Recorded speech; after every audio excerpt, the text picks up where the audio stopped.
दुष्ट अपनी दुष्टता से ही नष्ट हो जाता है और सज्जन पुरुष अपनी सज्जनता से समस्त प्रकार के भयों से मुक्त हो जाता है।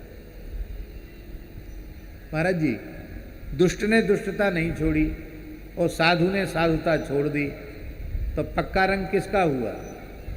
दुष्ट का हुआ। तो दुष्टता का रंग पक्का होना चाहिए कि साधुता का रंग?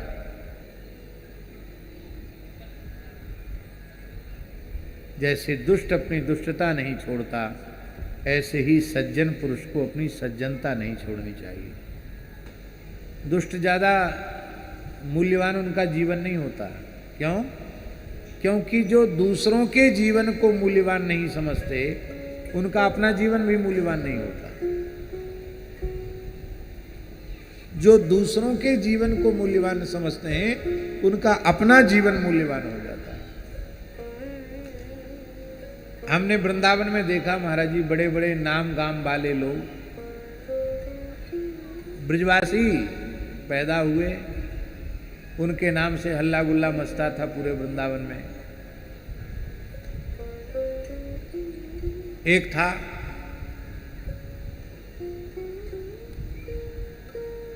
नाम हम नहीं लेना चाहते, ठाकुर था। हम सवेरे सवेरे नियम कर रहे हैं, अब पहुंच गया।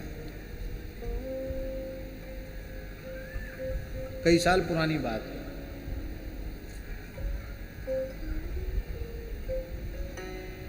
शायद 2004 या 2005 की बात होगी। बोले 50,000 रुपए लाओ।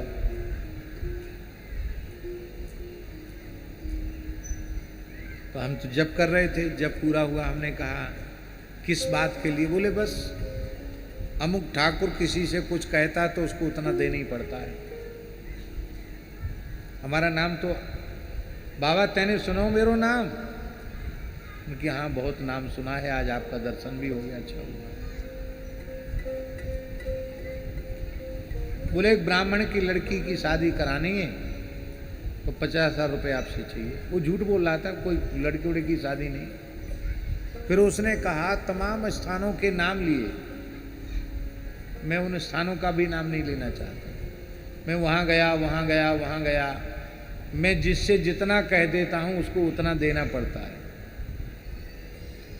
हमने कहा तो महानुभाव, हम तो आपको 1 रुपया भी नहीं देंगे। कहा क्यों? हमने कहा हम इसलिए नहीं देंगे कि हमारे चरणों में कोई 10 रुपए भी भेंट करता है, वो तुम्हारे जैसे लोगों को देने के लिए भेंट नहीं करता है। वो इसलिए भेंट करता है कि यहाँ ठाकुर जी की सेवा हो रही है, गौ माता की सेवा हो रही है, ब्राह्मणों की सेवा हो रही है, संतों की सेवा हो रही है, अतिथि का सत्कार हो रहा है। तो अब हम को ठाकुर जी जो कुछ दिवा रहे हैं, दे रहे हैं, उसको हम तुम्हारे जैसे लोगों को देने के लिए लगावें, ये तो संभव नहीं है, हम नहीं दे सकते। तो उसने तुरंत रिवॉल्वर निकाल लिया। और महात्मा इतने सीधे होते हैं, हमारे स्थान के ही महात्मा हमारे कमरे तक उसको पहुंचा भी आए। उसने कहा मैं महाराज से मिलना है, वो पहुंचा भी आए। तुरंत उसने रिवॉल्वर, बोले दे लोड है। हमको तनिक भी भय नहीं हुआ। हमने कहा कि ठीक है, आप भर के लाए हो तो आप उसका प्रयोग कर दीजिए, पर मैं भगवत सेवा की वस्तु तुम्हारे जैसे व्यक्ति को नहीं दे सकता। बाबा सुन ले,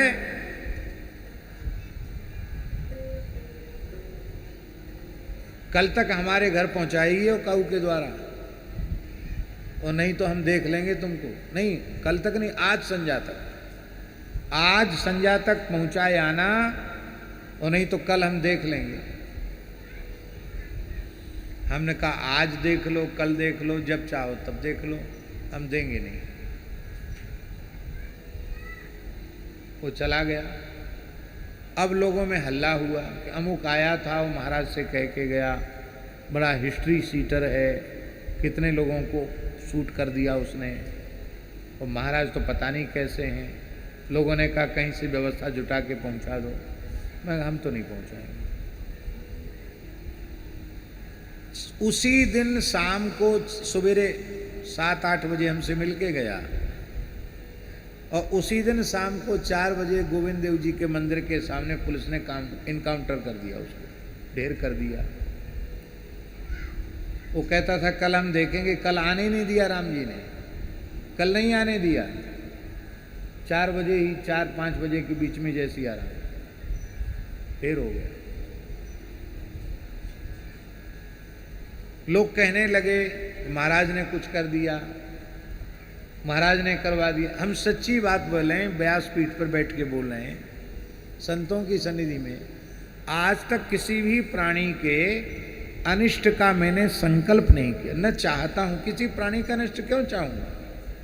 हमने न तो ठाकुर जी से प्रार्थना की, ना अपनी रक्षा की प्रार्थना की, न उसके बुरे के लिए भगवान से प्रार्थना की। एक भवितव्यता थी। इसका परिणाम ये हुआ महाराज जी, लोगों में हल्ला मच गया कि मलुक वालों के पास मत जाना, बदमाश कह के आएगा, शाम को ही खत्म हो गया।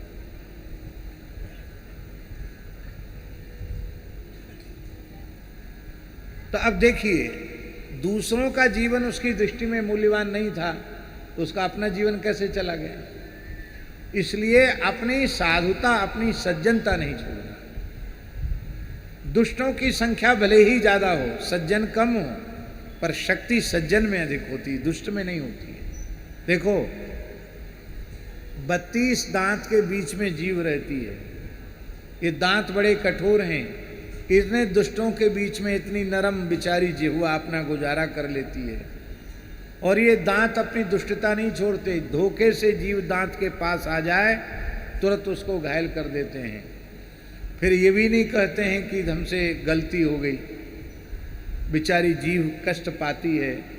और दाढ़ में कोई तिनका घुस जाए, दर्द हो जाए, तो जीव बार बार ऐसे करके पूछती है, कहो भैया कैसे हो, ठीक ठाक तो हो। वो अपनी साधुता नहीं छोड़ती है। इसका मतलब ये नहीं है कि जीव कमजोर है। जीव जन्म के समय भी है, अब मृत्यु के समय तक जीव रहती है।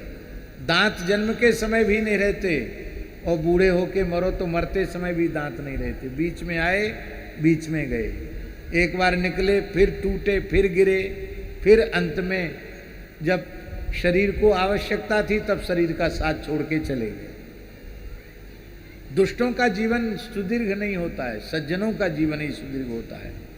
और जीव इतनी ताकतवर होती है कि 1 मिनट में सारी बत्ती सी बाहर निकलवा सकती है।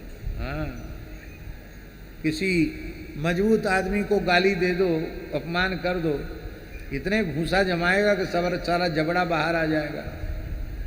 अथवा जब ज़्यादा दर्द होता है दांत में, तो डॉक्टर साहब को ये कौन कहता है कि अब तो साहब बहुत तकलीफ हो रही है, अब तो ये बत्ती सी निकाल ही दो, क्योंकि इसमें बीमारी बहुत ज़्यादा हो गई है।